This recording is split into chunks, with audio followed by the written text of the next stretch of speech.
Praise the Lord, everyone. Praise the Lord. Praise the Lord. I want to thank each of you for joining with me for Saturday's daily Bible study coming from Charlene's Outreach Ministries.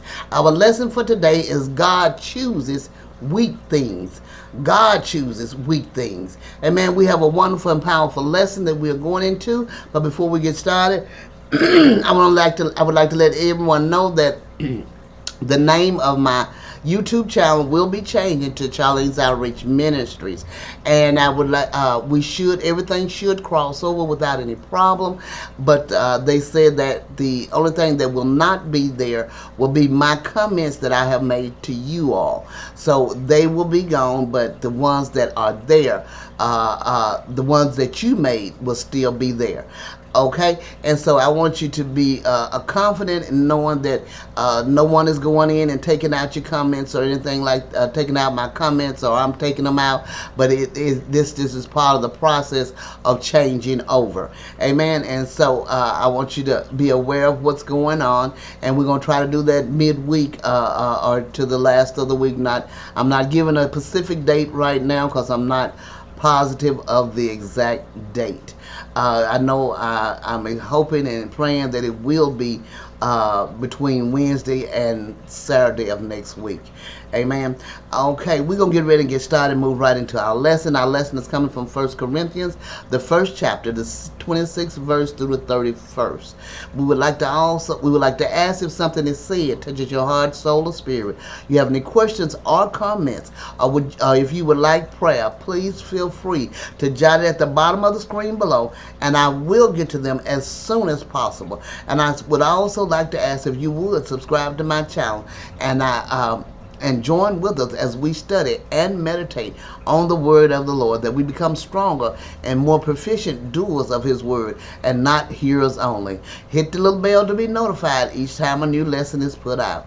Amen. All right, we're going to get ready to have prayer, then we're going to move right into the lesson. Dear God in heaven, we thank you. We thank you, Heavenly Father, for all that you do. We thank you that you are so wonderful. We thank you that you are our counselor, leading us, guiding us in all true path of righteousness. We thank you, Father, that you are God Almighty, and beside you there is none other. We thank you, Heavenly Father, that you are our everlasting Father, one that we can lean and depend upon in Jesus' name. We thank you, Heavenly Father, that you are a Prince of Peace, giving us peace in times of trouble. And if we come to you and ask you and seek you, you shall give us that peace that is not that we do not understand. And man, we will be wondering, why are we so calm in a situation that at many times past we have been frantic, but your peace will be residing upon each of us.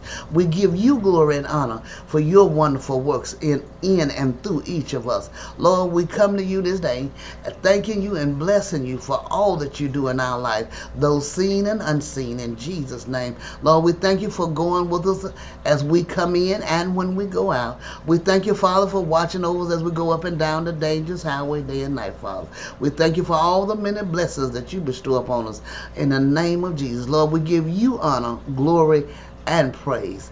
Father, we ask and thank you at this time, Father, that you open our eyes that we see and our ears that we hear, and give us wisdom, knowledge, and understanding from on high, that we may be more proficient in doing your word and not hearers only. Lord, that we will not just hear the word, but we will have a unending desire to go forth and speak your word, to say your word, to be a blessing to others in Jesus' name. Lord, we give you honor, glory, and praise in Jesus' name. Amen. All right, we're going to get ready and get started. Our lesson, as we said for today, God chooses weak things. God chooses weak things, coming from 1 Corinthians 1, verses 26 through 31. And the scripture lesson text read, "For consider your calling, brothers. Not many of you were wise according to the worldly standards. Not many were powerful. Not many were of noble birth.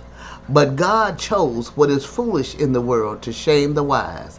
God chose what is weak in the world to shame the strong. God chose what is low and despised in the world, even things that are not, to bring to nothing things that are, so that no human being might boast in the presence of God. And because of him, you are in Christ Jesus, who became to us wisdom from God, righteousness and sanctification and redemption, so that as it is written, let the one who boasts boast in the Lord. Amen, amen. That's a powerful prayer to pray to the Lord. As we know that we have nothing to boast in ourselves on, but we boast in Christ Jesus, the one that resides in the Holy Spirit that resides in us. And we give him honor, glory, and praise. Amen.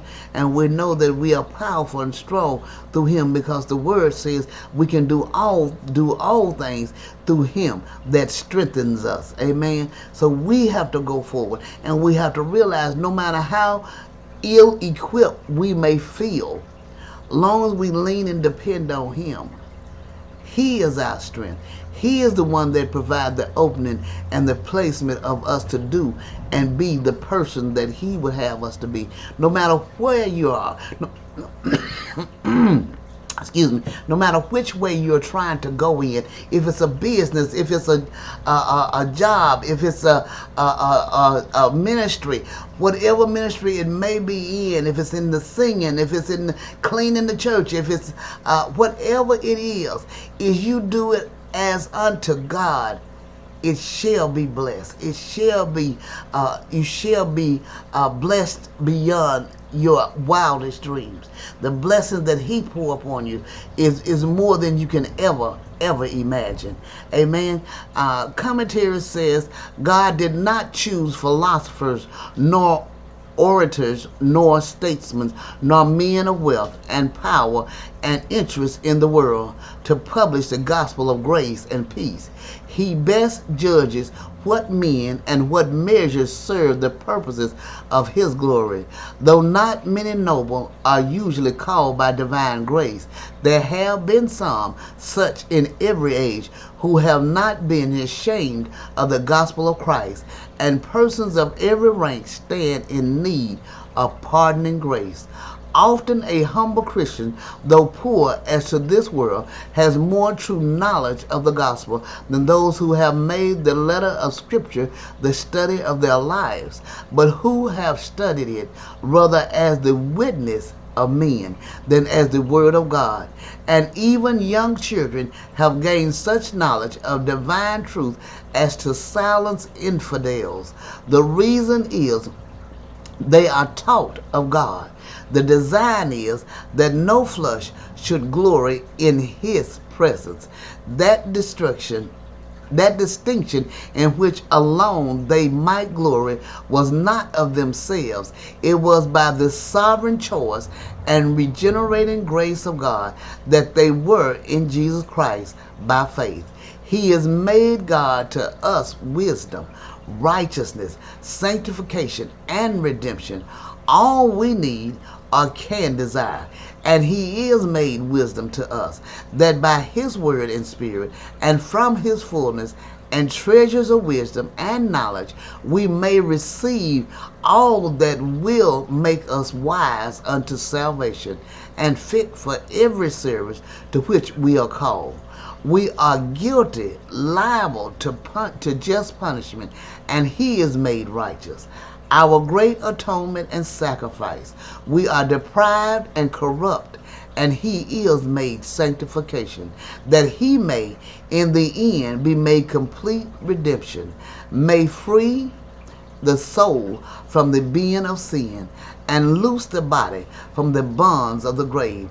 And this is that all flesh, according to the prophecy by Jeremiah in Jeremiah 9 and 23 through 24, may glory in the special favor, all sufficient grace, and precious salvation of the Jehovah.